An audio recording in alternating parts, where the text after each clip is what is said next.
Hello dear, अस्सलाम वालेकुम। तो जैसे कि वादे के मुताबिक आपके साथ मिज़ान बैंक का टेक्निकल एनालिसिस भी लेके आपके भाई हाजिर है। तो हमने आज मैं अपलोड कर चुका हूँ मिज़ान बैंक का फंडामेंटल एनालिसिस। तो वो भी आप ज़रा देखिए और उस पर अपने राय का इजहार कीजिए कमेंट्स में। और इंशाल्लाह अब ये हम टेक्निकल एनालिसिस भी करते हैं। अच्छा, तो सबसे पहले ना मैं कुछ अलग तरीके से थोड़ा टेक्निकल एनालिसिस कर रहा हूँ इस दफ़ा, क्योंकि मिज़ान बैंक की ना सिंपल सपोर्ट और रेजिस्टेंस से इतना कोई ख़ास अंदाज़ा नहीं हो रहा था। सबसे पहले हम अहम सपोर्ट और रेजिस्टेंस और मार्क कर लेते हैं मिज़ान बैंक के, फिर हम आगे चलते हैं। मैं आप लोगों के सामने वर्किंग इसलिए करता हूँ ताकि आप लोगों को भी थोड़ा पता चले कि किस तरह एक्चुअली ये वर्किंग काम करती हैं। तो हमें यहाँ पे कुछ रेजिस्टेंस जोन मिल रहे हैं, वो मैं मार्क कर रहा हूँ और फिर हम देखते हैं कि इसका क्या सीन बनता है। अच्छा, ये हमारे पास एक रेजिस्टेंस जोन है, फिर हमारे पास शॉर्ट टर्म में ये है। और अगर हम मिज़ान बैंक की हिस्ट्री देखें तो इतना स्टॉक कभी ऊपर गया नहीं। ठीक है, तो मतलब इससे ऊपर हम नहीं मार्क कर सकते कुछ भी। तो ये भी एक अहम रेजिस्टेंस जोन है हमारे लिए। अब ये याद रखें, ये ग्रीन लाइन से जो मैंने मार्क की है, मैंने खुद मार्क की है। ठीक है, अब इसमें मैं फिबोनाची रिट्रेसमेंट लगाऊंगा। फिबोनाची रिट्रेसमेंट जिसको नहीं पता, एक फिबोनाची बंदा था, उसने ये रिट्रेसमेंट टूल किया था। हालांकि उसके पीछे पूरी हिस्ट्री है, किस नंबर पे बेस कर रहा है, लेकिन मैं इसके 5 मेन पॉइंट्स को जो है ना नोट करता हूँ मोस्टली अपनी ट्रेड्स में।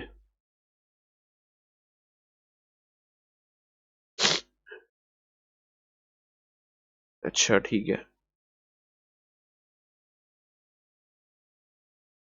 सेटिंग्स बदलना चाह रहा हूँ मैं इसकी। यहाँ पे मैं इसको ये मार्क कर रहा हूँ ताकि क्लियर हो। अच्छा, फिबोनाची रिट्रेसमेंट ना आपको एक अहम रिट्रेसमेंट पॉइंट्स देता है कि अगर आप अप ट्रेंड में जा रहे हो ना, तो अगर आपकी की प्राइस यहाँ पे रिट्रेस कर रही है तो यहाँ से कहाँ से रिट्रेस करेगी। अब ये यहाँ पे इसने रिट्रेस किया और दोबारा ऊपर चली गई। ठीक है, तो ये हमें ना अहम रेजिस्टेंस और सपोर्ट जोन्स मार्क करके देता है। अगर लॉन्ग टर्म में देखें ना, तो हमें यहाँ पे एक मतलब रेजिस्टेंस जोन मिला है। ठीक है, मैंने भी खुद खुद भी वहाँ पे रेजिस्टेंस जोन एक मार्क किया, मैंने यहाँ पे सपोर्ट जोन भी खुद एक मार्क किया। अगर मैं थोड़ा सा इसको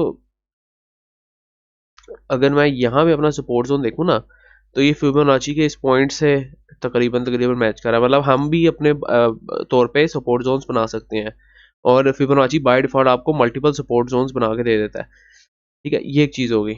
अगर मैं यहाँ पे देखूँ ना, तो ये एक आपने इसने आपको एक बाय डिफॉल्ट ट्रेंड लाइन भी दे दी है कि ये एक इस लेवल में ऊपर जा रहा है। ठीक है, ये एक चीज़ होगी। ये अभी हमने लॉन्ग टर्म में फिबोनाची रिट्रेसमेंट लगाई है। ठीक है, अब मैं कोशिश करता हूँ इसको शॉर्ट टर्म में थोड़ी सी क्लियरेंस के लिए लगा के देखता हूँ। अगर मैं यहाँ तक शॉर्ट टर्म में देखूँ कि यहाँ से एक इसने हाई लोअर विक बनाई और यहाँ से ऊपर गया, अब मैं शॉर्ट टर्म में इसको फिबोनाची रिट्रेसमेंट लगा के देखता हूँ इसके क्या पॉइंट मेरे पास आते हैं। और इसको थोड़ा क्लियरेंस के लिए मैं ये कलर दे देता हूँ।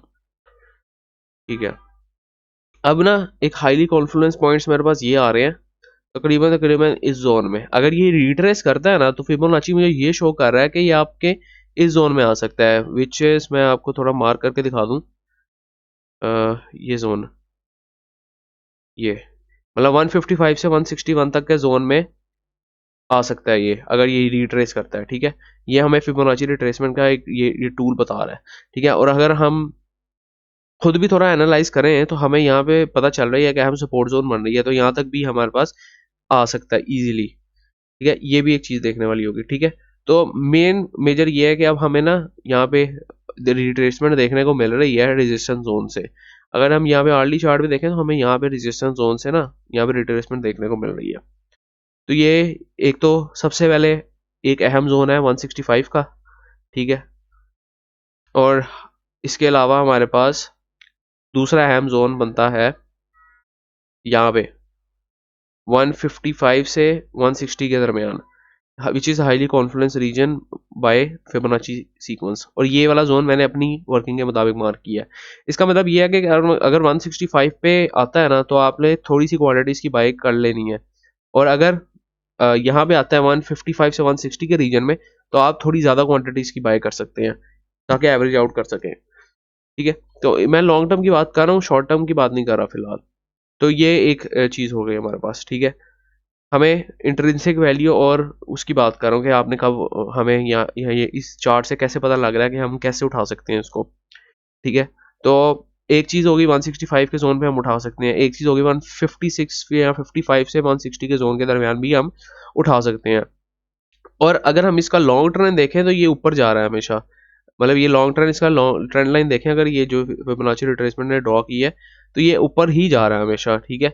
तो हाईली हाईली जो प्रोबेबिलिटीज है ना वो ये हो सकती है कि या तो इस जोन में आए 165 के जोन में, या तो इस जोन में आए 155 से 160 के जोन में। तो जब हमें यहाँ पे मिले तो हमने उसको उठाना है माल को, ठीक है। क्योंकि अगर हम इसके ट्रेंड लाइन भी देखें ना तो ये हमें एक लॉन्ग, अगर मैं इसको थोड़ी सी अपनी वर्किंग भी डालूं तो हमें देखें लॉन्ग टर्म में हमें यहाँ पे मिल रही है एक ट्रेंड लाइन। अगर इसको थोड़ा सा प्रिसाइज करूं तो हमें देखें ना, हर चीज हमें ये शो करा रही है कि हमें यहाँ तक रिट्रेस हो सकती है वैल्यू। मतलब ये देखें अगर ये नीचे आएगा तो ये यहीं तक आएगा ना 165 तक, ठीक है। और अगर थोड़ा सा नीचे इसने रिट्रेसमेंट दिखाई फिर ऊपर गया तो ये इस जोन में भी आ सकता है, 160 के जोन में भी आ सकता है। तो एक मेजर जो मुझे लग रहा है इस अपनी इवेल्युएशन के मुताबिक ना, तो इसकी एक इंट्रिंसिक वैल्यू बाइंग पे बन सकती है, क्योंकि एक लॉन्ग टर्म जो है ना अपवर्ड ट्रेंड में जा रहा है, तो हमें इसकी लोएस्ट पे उठाना है। तो अभी फिलहाल इसकी लोएस्ट बनती है 160 या 165 या 156 या 160 की रेंज में, ठीक है। तो ये एक इसकी लोएस्ट बनती है। तो इसमें आप इसके मुताबिक, वर्किंग के मुताबिक थोड़ा इसमें बाइंग वगैरह डाल सकते हैं। इसके अलावा आप अपनी वर्किंग भी करें, और मुझे भी जाहिर सी बात है मेरी कुछ गलतियां भी हो सकती हैं, इंसान हूँ, गलतियां होंगी, गलतियों से सीखता हूँ, आप लोग भी गलतियां करते हैं, गलतियों से सीखते हैं। तो अगर तो इसमें थोड़ा सा आपको कोई डाउट वगैरह लग रहा है तो मुझे कमेंट्स में बताएं, इंशाल्लाह उसको डिस्कस करते हैं। लेकिन मेरे मुताबिक ये बिल्कुल सही अभी तक मैंने पॉइंट्स मैयर किए हैं अपने इस रिट्रेसमेंट टूल के मुताबिक, और अपने थोड़े से एनालिसिस के मुताबिक ये ट्रेंड्स कहाँ पे बन रहे हैं और ये सपोर्ट रेजिस्टेंस पॉइंट्स कहाँ पे बन रहे हैं, और सारी वर्किंग आपको शो करवाई है। उम्मीद करता हूँ आपको वीडियो पसंद आई होगी। अगर इस तरह की मजीद वैल्यू प्रोवाइडिंग वीडियो आप देखना चाहते हैं, वीडियोस देखना चाहते हैं, तो चैनल को सब्सक्राइब करें। आगे ही आप बहुत प्यार दिखा रहे हैं और दिखाते रहें, और कमेंट्स में बताएं कि और कौन सी स्क्रिप्ट पे आप एनालिसिस चाह रहे हैं। काफ़ी ज़्यादा स्क्रिप्ट्स मैंने रखी हुई हैं, और भाइयों ने काफ़ी ज़्यादा स्क्रिप्ट्स बताई हैं, तो इंशाल्लाह उस पर भी वीडियो बनाते हैं। नेक्स्ट टाइम के लिए भाई को इजाज़त दीजिए। अल्लाह हाफ़िज़।